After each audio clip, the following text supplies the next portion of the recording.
욥기 13장 5절부터 16절까지 읽겠습니다. 너희가 잠잠하고 잠잠하기를 원하노라. 이것이 너희의 지혜일 것이니라. 너희는 나의 변론을 들으며 내 입술의 변명을 들어보라. 너희가 하나님을 위하여 불의를 말하려느냐, 그를 위하여 교의를 말하려느냐. 너희가 하나님의 낯을 조추려느냐, 그를 위하여 쟁론하려느냐. 하나님이 너희를 감찰하시면 좋겠느냐. 너희가 사람을 속임같이 그를 속이려느냐. 만일 가만히 낯을 좇을진대 그가 정녕 너희를 책망하시리니 그 존귀가 너희를 두렵게 하지 않겠으며 그 위험이 너희에게 임하지 않겠느냐. 너희 격언은 재 같은 속담이요 너희의 방어하는 것은 토성이니라. 너희는 잠잠하고 나를 버리도록 말하게 하라. 무슨 일이 임하든지 내가 당하리라. 내가 어찌하여 내 살을 내 이로 물고 내 생명을 내 손에 두겠느냐. 그가 나를 죽이시리니 내가 소망이 없노라. 그러나 그의 앞에서 내 행위를 변백하리라. 사곡한 자는 그의 앞에 이르지 못하나니 이것이 나의 구원이 되리라.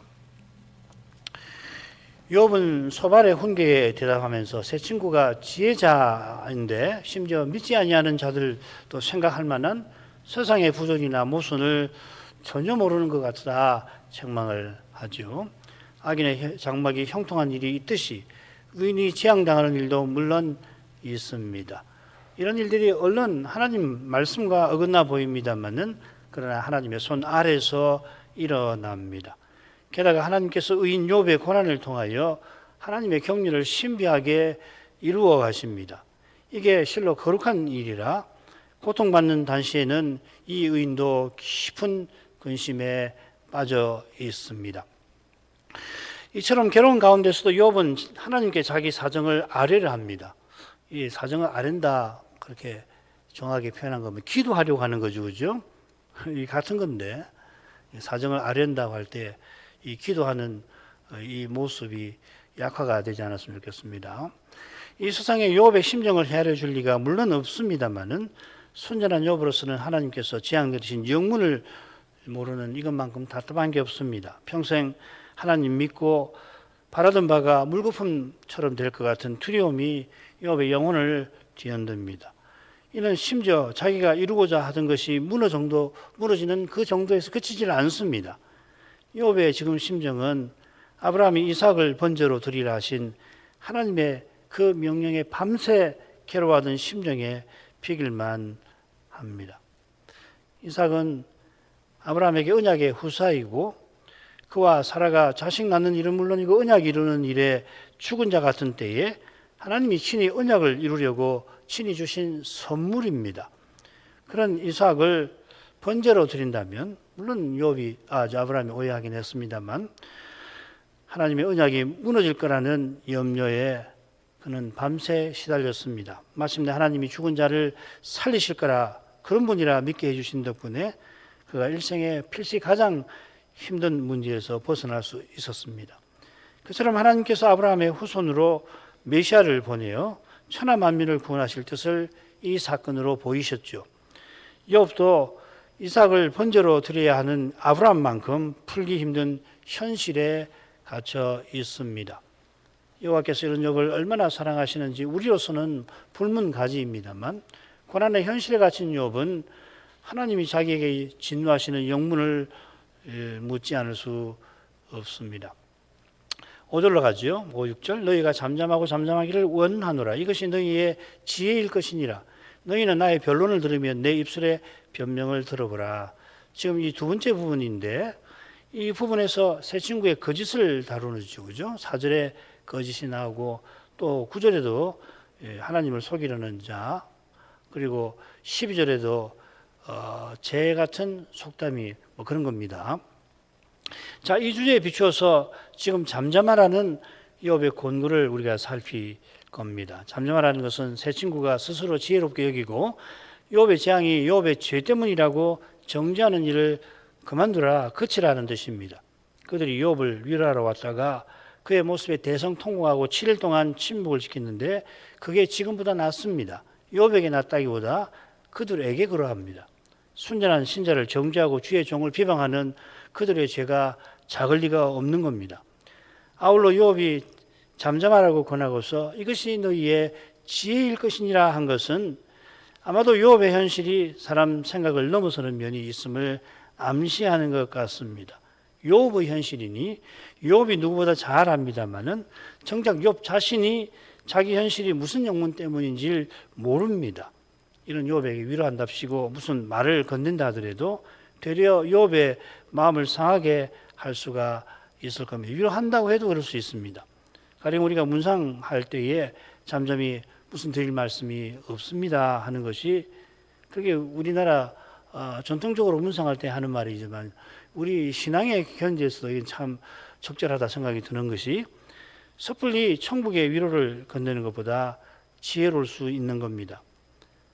그분이 이야기를 들어보니 참 천국에 소망이 있고 더구나 고인이 믿음이 있어 천국을 소망하고 세상을 떠나는 경우라면은 그 다음에는 위로의 말을 서로 건네면서 피차 격려를 받을 수가 있겠죠, 그죠? 그런 거 없이 그냥 대뜸 왜 술 파느냐고 꾸짖는 사람도 봤어요. 그건 예의도 아니고 죽음의 현실을 정말 그분이 제대로 본 사람인가 가끔 의심이 들 수도 있습니다. 어려운 일을 겪은 이의 곁에 그저 가만히 있어주는 것이 지혜로울지 모릅니다. 가장 나은 지혜인지는 모르겠지만 새 친구가 거짓을 지어내며 훈계하는 그 본심이 참으로 하나님을 위한 게 아님을 욥은 진즉 알고 있습니다.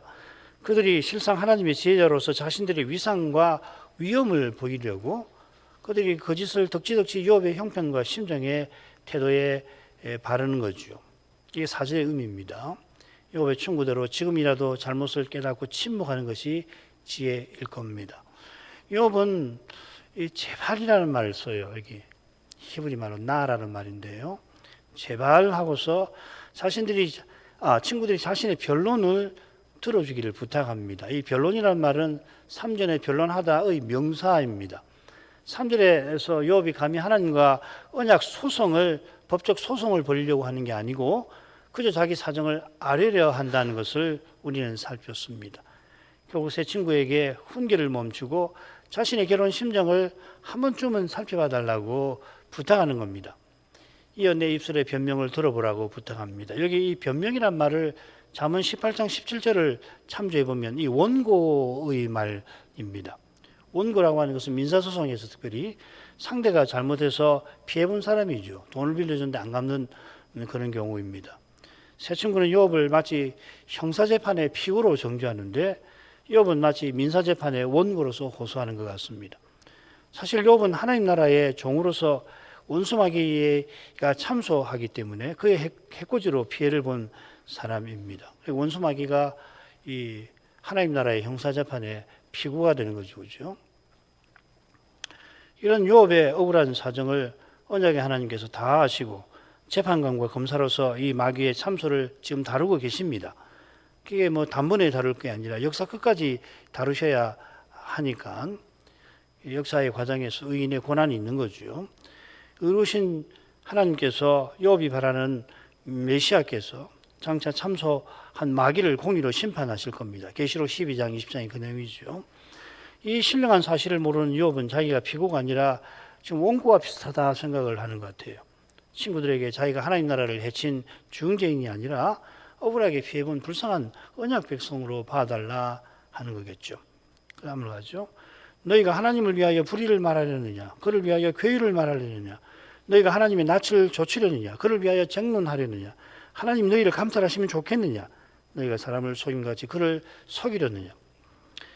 욥이 보기에 새 친구는 욥을 피고로 대할 뿐 아니라 하나님을 위하여 그리한다고 생각합니다. 하나님을 위하여라는 표현이 여기 3번 나옵니다. 8절에 그를 위하여 쟁론하려느냐 하는 표현에서 지금 욥이 뭘 말하려고 하는지가 잘 드러나는 것 같아요. 이 쟁론, 레이브라는 말인데 이 새 친구가 마치 검사나 재판관처럼 욥을 정죄하는 것을 가리킵니다. 새 친구는 욥이 감히 하나님께 자기가 의롭다고 항변할 만큼 악하다고 판단을 하고서는 하나님을 위하여 욥이 죄인인 것을 밝히려 하는 겁니다. 그들이 하나님을 위한다 하지만은 실은 하나님께 욕되게 하는 거죠.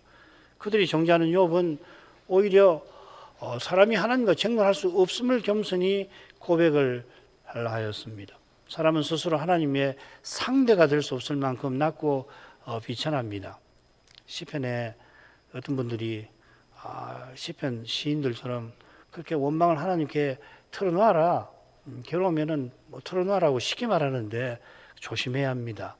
그렇게 쉽게 말할 수 있는 게 아닙니다. 시인이 그렇게 주석가들이 말하는 것처럼 그렇게 막 그냥 하나님께 원망 쏟아내고 하는가 꼼꼼히 보실 필요가 있습니다.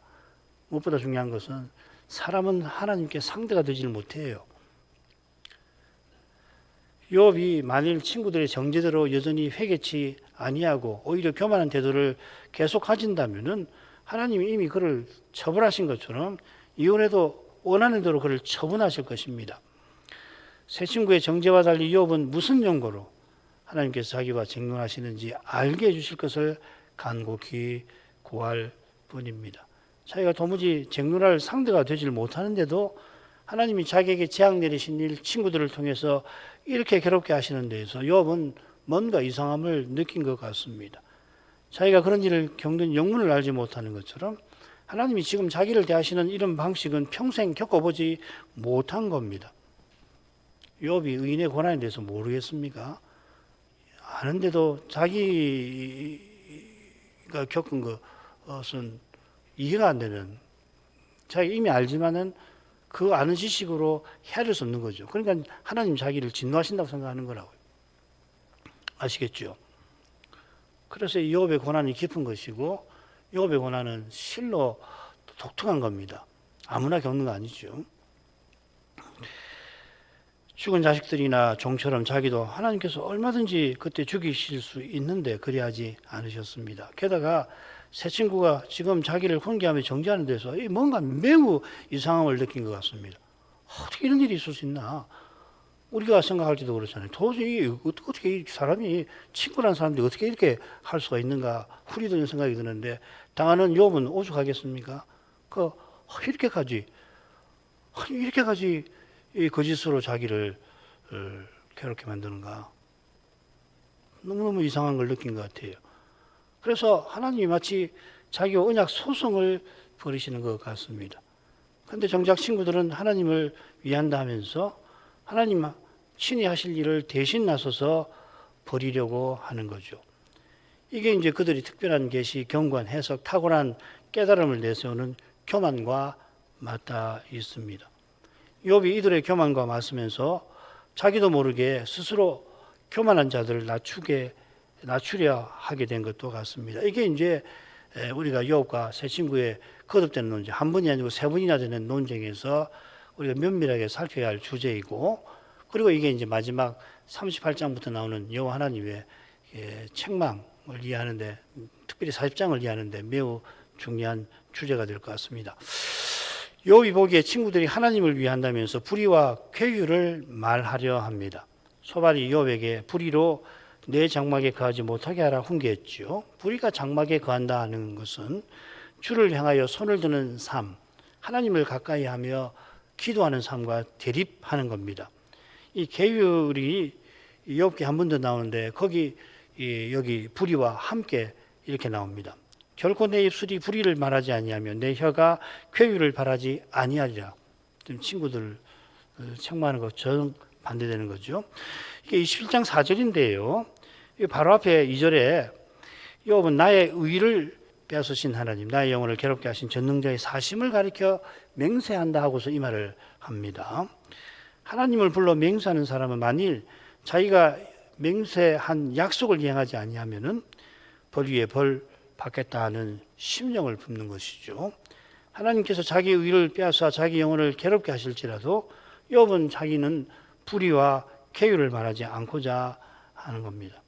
이는 끝까지 믿음을 조차 살려는 심정이고 메시아를 바라는 믿음이죠. 반면에 새 친구는 순전한 욥을 정죄하고 그 영혼을 괴롭게 하면서 자기 의를 빼앗는다라고 하는 표현하고 뭐가 관계냐면 친구들이 정죄하는 거하고 붙어 있는 거죠. 그죠?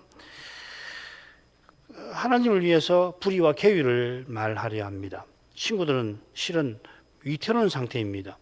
욥은 친구들이 하나님의 진노를 받는 두려운 데까지는 떨어지지 않기를 바랍니다. 이게 이제 10절, 11절에도 우리가 확인할 수 있습니다.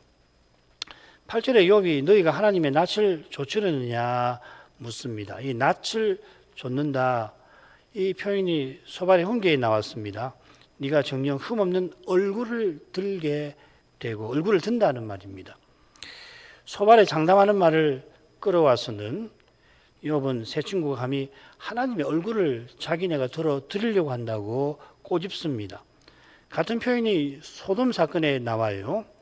여호와께서 롯의 소원을 들어주셨다고 새겨져 있습니다. 롯이 소돔에서 피해서 소알로 가게 해주십시오 구했을 때 하나님께서 내가 네 소원을 들었은즉, 네 낯을 들어주었은즉, 그걸 거기 네 소원을 들어주었다 이렇게 새겨져 있습니다. 이 용례를 참조하면은 세 친구가 마치 하나님께서 바라시는 일을 자기네가 감히 이루어 드리려는 태도를 보이려 하는 겁니다. 하나님께서 원하시는 일을 친히 이루시되 감사하게도 신자를 써주시는 겁니다. 이걸 잊어버리고서 마치 사람이 하나님께 없는 무엇을 드리려고 하는 것처럼, 하나님이 이루실 일을 대신 이루어 드릴 수 있을 것처럼 자각하지 말 것입니다. 친구들의 교만한 태도를 하나님께서 감찰하실 거라 욥은 경고합니다. 이 감찰한다는 말 역시 소발의 훈계에 나와요. 네가 하나님의 오미를 어찌 능히 측량하며 감찰하며, 하나님의 깊은 것들을 사람이 능히 헤아리지 못합니다만, 청량하지 못합니다만, 하나님께서는 사람의 마음에 깊이 감춘 것들을 다 감찰하십니다. 사람이 자기 속에 있는 것조차도 모르는 것조차 하나님은 감찰하십니다. 나도 이런 게 내게 있었나 하는 거 있잖아요. 그게 말씀을 볼 때 드러나곤 하잖아요. 하나님께서 숨은 죄를 감찰하시면 죄인은 두려움에 사로잡히고 맙니다. 무서운 일입니다. 좋겠느냐 하는 욥은 하나님의 진노하심을 착각했잖아요. 정작 벌벌 떱니다. 만일 하나님이 우리의 죄를 샅샅이 감찰하시고 드러내시면 누가 저 두려움과 부끄러움을 피할 거며 하나님의 징계와 심지어 심판을 벗어날 수 있겠습니까? 그래 신자는 언제든지 하나님 아들 예수 그리스도 공로를 겸손히 의지하는 사람인 거거든요. 죄가 자기 죄 아니고 남의 죄를 보더라도 그냥 그리스도의 공로를 의지해야 되겠구나, 그렇게 되는 거 아니에요, 그죠? 자기 죄가 드러나면은 뭐 말할 것도 없죠. 사실 날마다 그렇게 주님의 공로를 의지하지 않을 수 없어요. 그 말은 날마다 우리가 죄를 짓잖아요, 사실은. 게다가 죄를 짓는 일이 없는 것처럼 보이더라도 내 안에 그냥 본성이 있잖아요. 그 회개 안 해도 되는 거 아니에요. 회개해야 될 거라고, 그게. 거기서 나오는 거거든요. 자범죄라고 하는 것이. 교만한 친구들은 욥이 보기에 심지어 사람을 속인 같이 하나님을 속이려 합니다. 그들이 욥을 정죄하면서 욥이 하나님의 공의를 해쳤다면서 그 손상된 공의를 자기네가 복구해 드리겠다, 이런 교만한 태도를 보인 겁니다. 하나님을 위한다 하지만 실은 자기네 영광을 추구합니다. 자기 영광을 추구하는 만큼 욥을 거칠게 훈계하고 심지어 정죄까지 하는 거죠. 소발이 첫 번째 변론에서는 이 두 친구보다 더 거칠게 훈계하고 있잖아요. 앞에 엘리바스하고 빌닷의 훈계가 통하지 않으니까 그러는 것 같아요. 내가 나서서 한번 해보겠다 하면서 더 거칠게. 그러니까 거칠게 하면 할수록 소발은 이 엘리바스나 이 빌닷보다 틀린 말을, 결정적으로 틀린 말을 하는 것 같아요. 욥이 자기 훈계를 받게 하려고 믿기 힘든 장담도 쏟아내죠. 거짓으로 욥을 속이려 하는 건데 하나님을 위하겠다며 심지어 하나님도 속이려 하는 겁니다. 이렇게 말하는 욥이 하나님 앞에 자기 사정을 아뢰려 할 때 얼마나 겸비할지 짐작할 수 있습니다. 자기가 왜 재앙당하는지 영문을 모르는 만큼 사실 자기도 자기 마음을 다 알지 못합니다. 자기 삶을, 자기 행위를 어떻게 다 압니까? 내가 하나님 위하며 살아온다고 했지만은 실은 내 영광 추구한 건 아닌가? 하고서 극심한 고통 속에서 수도 없이 이런 질문을 던지며 자기를 돌아보았을 것 같습니다. 틀림없이 그랬을 거예요. 그런 거죠. 만일 10절 11절 만일 가만히 낯을 좇을진데 그가 정녕 너희를 책망하시리니 그 존귀가 너희를 두렵게 하지 않겠으며 그 위험이 너희에게 임하지 않겠느냐. 8절 같이 친구들이 낯을 줬는다면 하나님이 반드시 책망하실 거라고 경고합니다. 여기는 그냥 낯이라고 되어 있지만은 8절과 마찬가지로 하나님의라는 말이 생략되었다고 보는 게 좋습니다. 하나님의 낯으로 보시면 좋습니다. 이게 이제 가만히라고 새긴 표현이 이 해석을 지지합니다. 그들이 가만히 은밀히 심지어 의식하지 않은 채로 하나님의 얼굴을 들어드리겠다고 할지라도 하나님은 다 아시고 정녕 반드시 책망하시겠다 하실 거라는 겁니다. 부활하신 그리스도께서 아버지께 강구하시며 아버지를 간절히 기다리시는 그 거룩한 사실에 비추어서 이 친구들의 태도가 얼마나 거룩된 것인지 알게 됩니다. 부활 때 하늘과 땅의 모든 권세를 받으신 그 그리스도께서 배도 위험에 처한 히브리서 서신을 받는 교회들을 불쌍히 여기실 때 친히 무엇을 하려 아니하시고 아버지를 전심으로 의지하고 바라보십니다. 주님께서 형제들에게 아버지를 선포하시고 회중에서 찬송하시면서 아버지를 의지하십니다. 히브리서 2장 12절 13절 이어서 읽으면 그렇게 읽히죠. 오직 하나님께서 구원하시고 그리하실 때 자기 종 그리스도를 쓰십니다. 성신도 하나님이신데 자기로 말씀하시지 않는다고 주께서 교훈하신 것처럼 성자께서도 아버지께 온전히 순종하십니다. 이는 성자께서 그리스도로서 철저히 아버지를 의지하고 바라시는 겁니다. 우리가 그분의 몸과 지체이니 머리신 주님을 본보다 마땅합니다. 이게 그리스도와 연합된 거 아니에요. 그리스도 안에서 그리스도처럼 하나님을 전심으로 의지하고 바라야만 우리가 배도의 시대를 견디고 이깁니다. 우리의 어떤 현실도 견디고 마침내는 그 현실을 돌파할 수가 있습니다. 어렵죠. 사람으로 못하는 거죠. 책망하시는 하나님의 존귀가 두렵게 할 거라 했는데 이 존귀라는 말이 욥기 한 번 더 나옵니다. 거기 보면 재앙 내리시는 모습을 가리켜서 쓰입니다. 그 존귀, 그 위험이라고 알 수 있죠. 그래서 존귀가 두렵게 한다고 경고한 겁니다.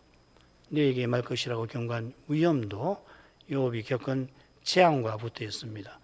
욥기 3장에서는 이 위험을 나의 두려워하는 것이라고 그렇게 새겼습니다.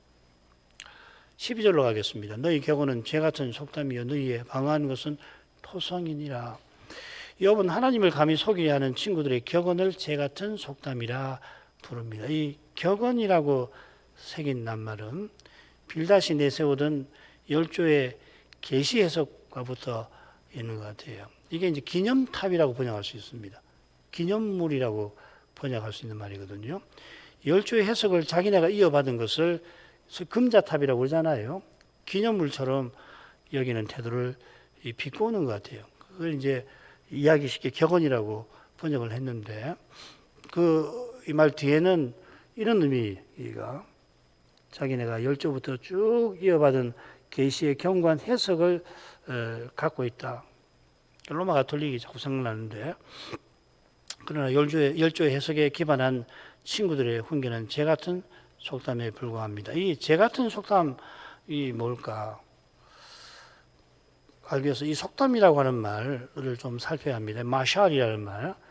이게 이제 신약에서는 비유랑 같은 말이에요. 욥기 한가운데 부분을 욥의 비사라고도 부르는데 이 같은 말을 두 번 썼습니다. 그래 여기도 이 제 같은 속담이라고 새겼습니다. 그런데 이 낱말이 41장 33절에서는 뭐 같은 것이라고 새겼습니다. 이 비유가 그런 거죠, 그죠? 뭐에 빗대는 거잖아요. 땅 위에는 그것 같은 것이 없다. 그것이 악어거든요. 악어 같은 것, 악어의 자문이 아니고 악어 같은 것이 없다 이렇게. 그러니까 여기서도 너희 훈계는 재 같은 것이라고 새기는 게 좋지 않나 생각됩니다. 이 재라고 하는 것은 악상에 걸린 욥이 실제로 지금 앉아 있는 곳이죠.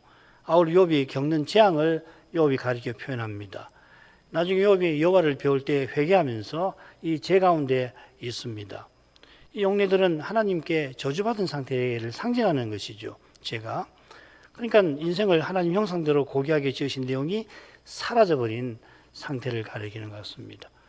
이런 용례와 아울러 이 12절이 4절과 짝을 이룬다는 점을 고려할 때에 친구들의 훈계가 제가 타고 말한 취지를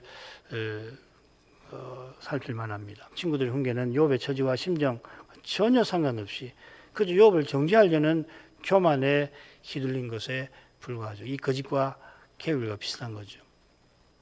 비슷한 취지가 너희에 방어하는 것은 토성인이라는 표현에 담겨 있습니다. 토성이라고 새겼는데 흙으로 쌓은 성이라는 말입니다. 흙의 성이라는 뜻입니다. 이 흙도 죄와 비슷한 이미지로 욥기에 나옵니다. 이 성이라고 새겼는데 이게 흉장을 뜻합니다. 흉장은 뭐냐면 전쟁이 막 치러질 때 이 가슴팍 높이로 이 흙을 돋워 가지고서 거기서 막 이 적과 대치하는 하려고 만든 단말이 둔덕을 가리키는 거거든요. 이게 친구들의 훈계를 가리키는 것 같습니다. 친구들은 자신의 훈계를 견고한 성처럼 그 열조 대대로 이어받은 견고한 계시 해석처럼 생각하지만 욥의 눈에는 흙으로 쌓은 흉장에 임시방편으로 쌓은 그 둔덕에 불과하다는 거죠. 게다가 그들의 훈계는 믿지 않는 사람들도 알만한 겁니다. 그런 훈계는 죄와 죽음의 현실을 제대로 다루지를 못합니다. 달리 말하면 이들은 죄와 죽음의 현실을 제대로 겪지 못하는 거죠. 그러니까 생각이 옅을 수밖에 없고 생각이 옅으면 결국은 말씀을 의지하는 게 아니라 사람의 힘과 꾀를 의지할 수밖에 없겠죠. 그 다음 넘어가죠. 너희는 잠잠하고 나를 버려두어 말하게 하라. 무슨 일이든지 내가 당하리라. 내가 어찌하여 내 살을 내 이로 물고 내 생명을 내 손에 두겠느냐. 그가 나를 죽이시리니 내가 소망이 없노라. 그러나 그의 앞에서 내 행위를 변백하리라. 사고한 자는 그의 앞에 이르지 못하나니 이것이 나의 구원이 되리라. 이 셋째 부분인데요. 이 첫째나 다섯째 부분과 마찬가지로 욥이 하나님께 자기 사정을 아뢰려고 하는 심정이 절절하게 담겨 있습니다. 밑에 도표 기억나시죠? 그죠? 가령 13절에 말하게 하라, 15절에 변백하리라. 이게 욥의 심정을 잘 보여주고 있습니다. 그 심정은 얼마나 두렵고 괴로운지 14절에 보면 무슨 일이 임하든지 내가 당하리라. 어떤 일이 닥치더라도 내가 꼭 하나님께 아뢰어야 하겠다 하는 거죠. 15절에는 그가 나를 죽이시리니 내가 소망이 없노라 하고도 말합니다. 죽게 아뢰기가 두려운 욥이 놀랍게도 16절에 구원을 말하죠. 그 이유와 근거. 욥이 기도할 수 없는 형편에서 기도하는 이유가 뭐며 그렇게 기도하는 근거가 무엇인가. 이게 정말 중요한 것입니다. 욥은 다시금 친구들에게 잠잠할 것을 부탁하는데 말하기 위함입니다. 둘째 단락 줄거리에서 드러나듯이 친구들에게 말하기 위함이 아니라 하나님께 호소하기 위함입니다. 이런 내용에 비추어 나를 버려두어 라고 이야기하는 의중을 살펴보십시다. 친구들이 정죄하는 훈계가 욥을 괴롭게 해서 하나님께 아뢰는 일에 장애가 되었다 이 말이겠죠. 그죠? 친구들이 욥의 처지를 불쌍히 여기고 그를 위해서 기도하고 또 그와 함께 기도할 만한데 욥이 기도마저 이용한다고 정죄합니다. 이런 정죄를 받는 욥은 자기 검열에 걸리는 거죠. 내가 정말 그런 거 아닙니까? 아무리 생각해도 자기가 그런 것은 아닌데 그런 말을 한단 말이죠. 세 사람이 그렇게 하는 거 아니에요. 같이. 그러니까 이게 소위 자기 검열이죠. 내가 혹시 그런 거 아닌가? 그것 때문에 괴로운 거예요. 아무리 생각해도 그런 거 없거든. 근데 그렇게 말하니까 인간은 자기도 모르게 검열에 들어가면 기도하기 힘든 거라고요. 내가 정말 기도를 이용하고 있는 거 아닌가? 그런데 어떻게 기도를 해요? 그러니까 지금 욥의 심정을 우리가 다는 알 수 없지만 얼마나 이게 괴로운지 좀 헤아릴 수 있잖아요. 그죠? 도무지 기도할 수가 없어요. 객관적인 사실도 그렇고 지금 친구들이 이렇게 비난하는 것 때문에도 그렇고 그런데도 기도를 하는 거거든요. 그 기도가 뭘까요, 여러분? 바로 이게 참 중요한 겁니다. 우리가 기도하는 것이 얼마나 신비한 일인지 몰라요. 특별히 이 수요일 날은 교회로서 기도하는 거 아니에요. 얼마나 중요한지 모릅니다. 교회로서 기도하는, 개인으로도 물론 기도하지만 개인으로도 교회 분자로 기도하는 거 아닙니까? 동시에 교회로서 기도하는 거 얼마나 중요한지 몰라요. 자, 그런 처지에서도 욥은 자기가 하나님께 아뢰고자 합니다. 무슨 일이 임하든지 내가 당하리라고 밝힙니다. 15절은 죽을 수도 있다고 합니다. 이미 욥은 하나님이 자기 생명 거둬가 주시기를 구한 상태입니다. 죽기를 각오하고 주의 앞에 나아가려고 합니다. 14절에 잘 드러나요.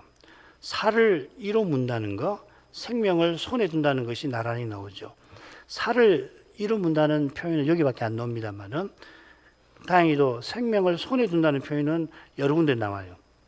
그러니까 이 후자의 용례를 살피면 전자의 의미도 전자의 용례도 의미도 알 수 있겠죠.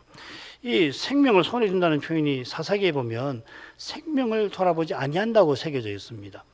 사무엘 상에서는 비싸게 생명을 아끼지 아니한다고 이렇게 번역을 해놨어요. 생명을 손에 둔다는 말을.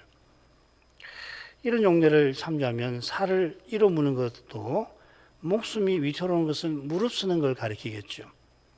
그러니까 욥은 자기가 왜 이렇게까지 이 생명이 위태로운데도 불구하고 하나님께 호소하려고 하는지 그래 친구들 한번 생각 좀 해 주시게 하는 거거든요. 내가 어찌하여 그 말이거든요.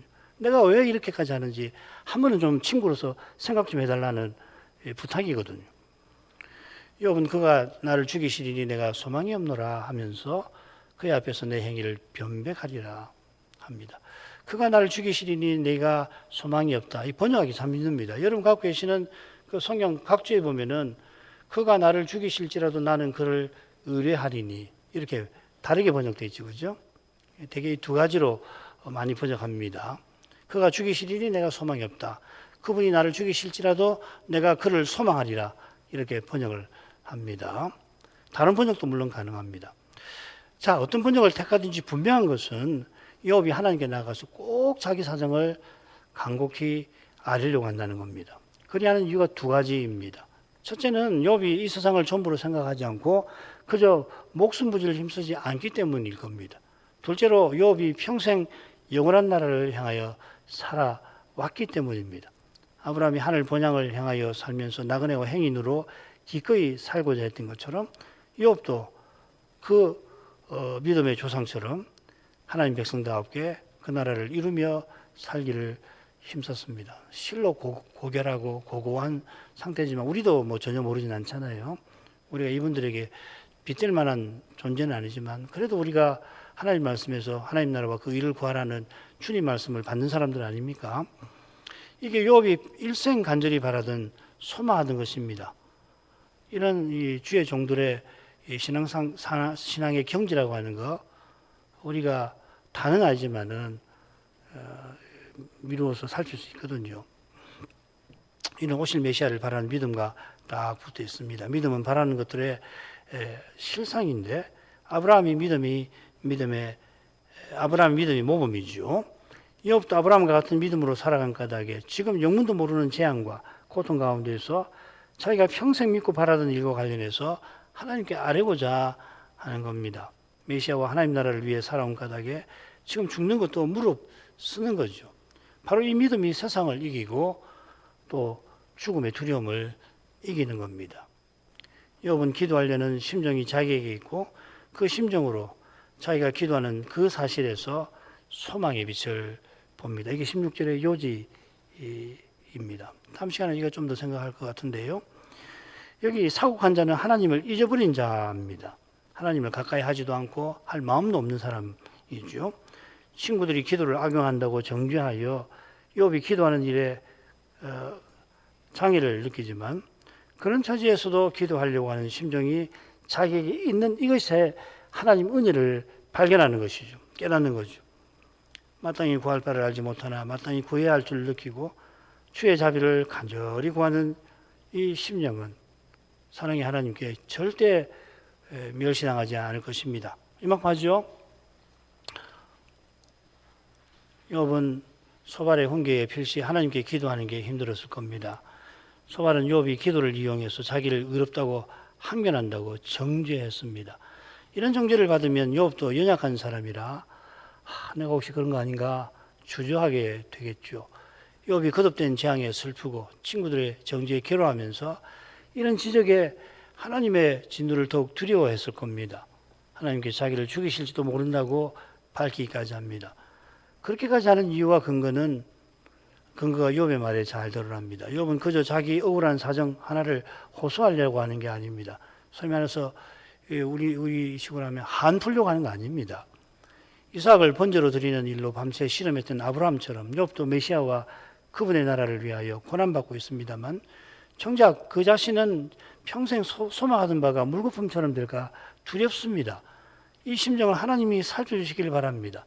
메시아를 보내주시고 영원한 나라를 세우셔서 자기도 꼭 거기 들어가서 살고 하나님 영광을 세세토록 드러내며 살기를 바라는 겁니다. 이런 기도는 연약한 욥과 욥의 비참한 현실에서는 나올 수 없습니다. 마땅히 구할 바를 알지 못하는데도 마땅히 구해야 할 줄 알고 그저 하나님의 자비를 구하는 탄식의 기도, 하나님께서 대답해 주시기만을 기다리면서 자비를 베풀어 주시기를 구하는 기도가 은혜에 속하는 겁니다. 욥이 기도조차 오해받는 처지에서 물론 오해긴 하지만 진노하시는 하나님께 벌벌 떨면서도 나아가는 거기에 하나님 은혜의 신비가 비칩니다. 이 신비한 빛이 욥의 영혼에 이미 비추고 있는 까닭에 욥이 정죄하는 친구들을 위하는 심정을 드러낼 수 있었겠지요. 이런 은혜가 우리 시대, 우리 현실에서 우리에게 절실하다 믿습니다. 이런 건 말씀 깨닫는 것 외에는 달리 이런 마음을 품을 수 없으니 오늘도 같은 주제로 기도 제목으로 기도하겠습니다. 기도하겠습니다. 거룩하신 아버지, 주의 종 욥이 친구 소발의 훈계에 답하면서 얼마나 하나님께 나아가 자기 사정을 아뢰기를 바랬는지 그 절절한 심정을 이날 저희 살피게 해주셔서 감사드립니다. 욥이 평생 순전한 믿음으로 하나님을 가까이하며 살면서 아브라함처럼 메시아와 하나님 나라를 바라며 하나님 주신 소명과 사명 이루기를 힘쓰고 거기 모든 소망을 기쁨을 두고 살아왔습니다만 원수마귀가 하나님을 대적하며 이 주의 종을 참수한 탓에 욥이 거듭 끔찍한 재앙을 당할 뿐 아니라 그 재앙을 위로하러 온 친구들의 정죄하는 훈계 때문에 하나님이 나를 진노하신다라고밖에 생각할 수 없었던 줄 압니다. 하나님 진노가 얼마나 두려웠으면 자기가 하나님께 아뢰 수 있게 하나님 잠시 그 진노를 감해 주시기를 간곡히 구하는 줄 압니다. 게다가 소발이 욥을 정죄하면서 욥이 기도를 악용한다 하는 그 말이 필시 욥들어 하나님을 가까이 하는 것을 하는 일에 더욱 힘들도록 만들었을 줄 압니다. 욥이 스스로 어렵다 생각하고 자기가 결코 하나님을 대적하는 악인 아닌 것을 확신하면서도 그런 사람이라도 스스로는 하나님께 서지를 못하고 그 앞에 고개 들지 못하는 존재에 불과한 것을 욥이 계속 고백하는 것처럼 하나님께서 숨은 죄를 드러내시고 책망하시면 누가 그 책망을 견디며 그 부끄러움을 견딜 수가 있겠나이까. 욥이 소발의 말에 자기도 모르게 자기 검열에 괴로워했을 것을 능히 짐작합니다. 그런데도 그가 하나님께 아뢰려 한 이유가 무엇인지 주님의 말씀에서 특히 당대 아브라함의 삶을 통해서 살피게 해주십니다.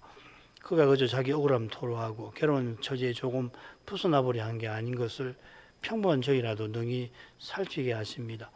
주의 위대한 종들이 어떻게 하나님 뜻을 받들고 살아간 그 삶에서 하나님께서 오직 은혜로 주의 종들을 거룩한 뜻에 어떻게 쓰신 것을 거듭 배우게 해주시는데 욥도 아브라함처럼 하나님 백성의 거룩한 경륜을 위하여 살아온 분답게 죽음을 앞둔 그때에도 그 경륜이 허무하게 되지 않게 해주실 하나님을 간절히 바라보았을 줄 믿습니다.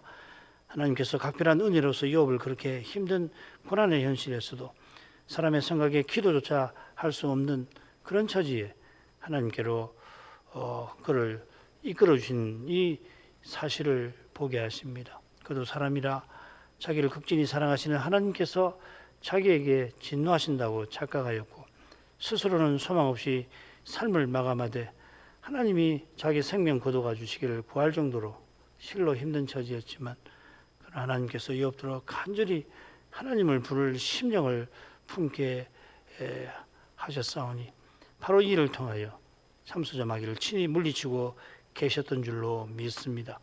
마귀가 감히 참담하게 장담하는 것과 전혀 다르게 친구들마저 욥의 기도를 비방하는 그런 상태에서도 욥이 하나님을 부르게 하신 것은 욥의 믿음과 기도를 통하여 하나님 메시아 보내시는 일을 더욱 이루어 가셨을 줄 믿나이다.